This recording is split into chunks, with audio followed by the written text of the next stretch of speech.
debate that changed the momentum for a lot of people, like Carly, Rubio, and Cruz, who they gained traction in the polls, and even Carson. Like Carson is going head to head with Trump, and like I think there's reports right now like Carson might take the gloves off and go after Trump. So a lot of people's momentum has changed in the first debate. So you can't use poll numbers from before the first debate to calculate the second debate. So Carly won that battle. So we'll just see who's going to be the top 10 within like next week. All right, it sounds good. Of course, we're going to be checking in with Mona all throughout the election 2016 cycle. She's going to be traveling all over, sometimes with us, sometimes without us, like you're seeing. And Mona will be giving us some of the inside dirt, as you've been hearing. I mean, Mona's been getting stuff that the mainstream media is not getting, folks. And we're so happy that she's bringing it here behind enemy lines. Mona, in the last minute we have in the interview, tell everybody how they can find your Facebook, how they can find your Twitter, and all the articles that you write. You're a juggernaut. You're absolutely everywhere. Go ahead. Yeah, you can find all my work at Politics. You can find me at Political Crazy at Twitter and Mona Salama on Facebook. Absolutely fantastic stuff. Get home safe. Are you in New Jersey at least? I mean, have you made it to Jersey yet? I have no idea. I know I should be in New York by 11:35 with that. All right. Well, safe travels and let us know when you get home. Thanks again. Take care. Mona Salama from Politichicks, giving us some inside dirt, Amanda, on what happened behind, the things that you don't get to hear about at the Stop Iran rally. Listen, you know more than anyone else that I am a creature of the Beltway, and if it doesn't show up on my tip sheets, I generally don't know these things happen.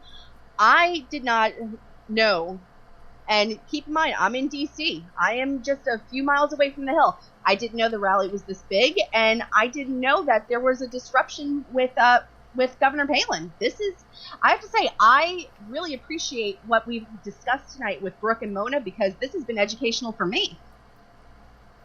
Well, there you have it. Some of our people in the chat room are saying that there was someone who was heckling and then security swooped in, that there's a story on the Hill. The Hill always scoops us. Ooh, the Hill.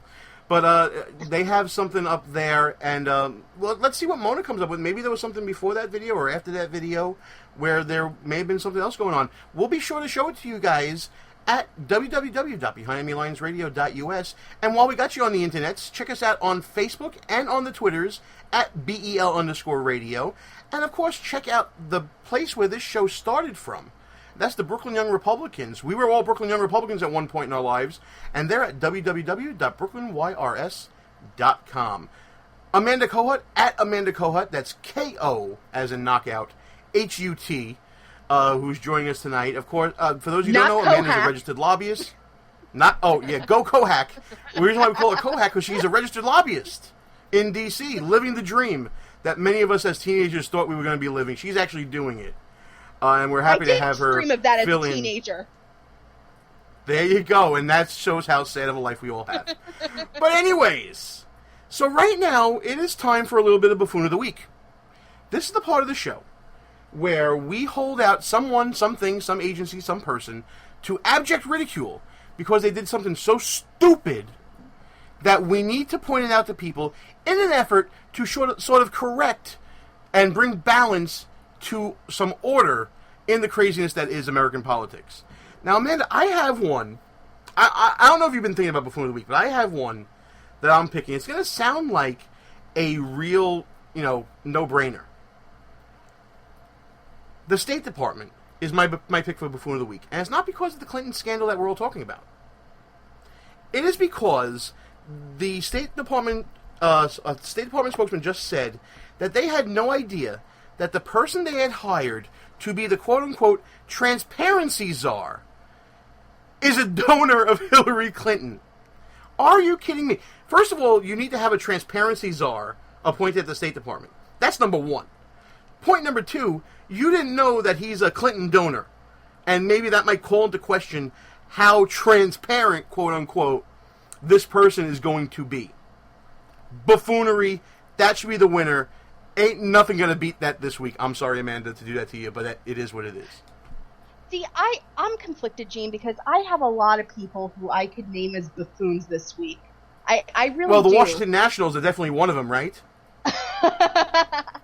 Let's go Mets, by the way, sweeping the Nationals. You know what, Gene? I can't name the Nationals because they should have known this was coming. It was inevitable. So I won't do that. They should have known. I have to say, I'm kind of torn between the Democrats on Government Oversight Committee who have now gone silent about the emails because I'm not sure if you read, but this week it was proven by the I forget which department it was. I think it was the NSA, and it was some National Geospatial, some department that deals with satellites, that identified 2 of Hillary Clinton's emails as classified top secret at the time that they were sent. So That's craziness. So you know what? I'm gonna go with all the naysayers. That's what I'm gonna do. I'm going to say all the Democrats on the Government Oversight Committee who said that there is no fire where there's smoke when it comes to those emails. That's my pick.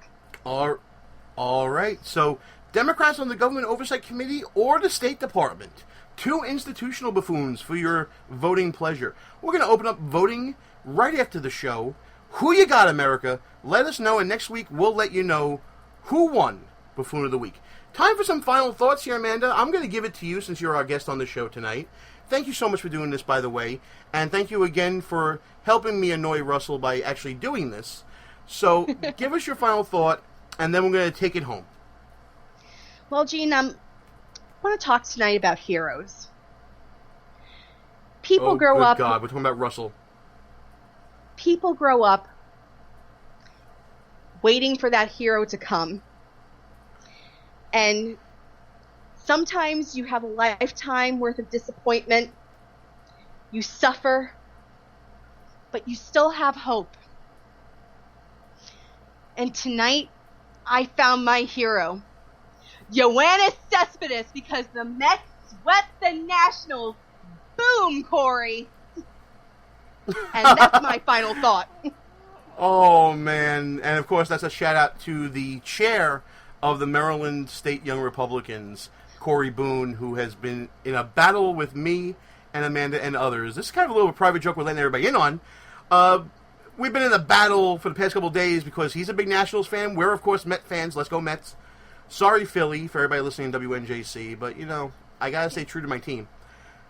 And we just swept the Nationals again, this time in their home, in one of the most epic fashions imaginable, by the way. They're talking about the loss where the Mets came back from 6, being one of the most disappointing losses in the history of Washington, D.C. sports. That's a lot of history, folks. They have the Redskins. History of baseball. Come on. Oh, there you go. The Nationals were 99.2% assured to win the Tuesday night game. The Mets only You had just like quoting stats. I am a stats girl. A 0.8% chance, and we took it. We never say die. We don't quit. Let me put it this way. Not only are we behind enemy lines being Republicans in the People's Republic of New York, but some of us are not Yankee fans and are actually Met fans, so we're behind enemy lines in double fashion, especially when it comes to the majority of New Yorkers loving the Yankees as well, who are going to make the playoffs as well, it looks like. Gene, I'm a Mets fan in Washington, D.C. Not only am I behind enemy lines, I get to troll them all day, every day. Oh, that's beautiful. Well, and after this little bit of fun, I want to thank Rick McGowan for coming on the show and Mona Salam for coming on the show, talking about the Stop Iran rally. I hope you guys learned something. I know that Amanda and I did. Amanda, thanks for coming on with us. Folks, tune in next week, because for now, we are out of here.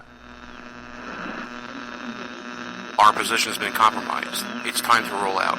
Report for debriefing at www.behindenemylinesradio.us and look for regular communications via Facebook and Twitter at BEL_radio.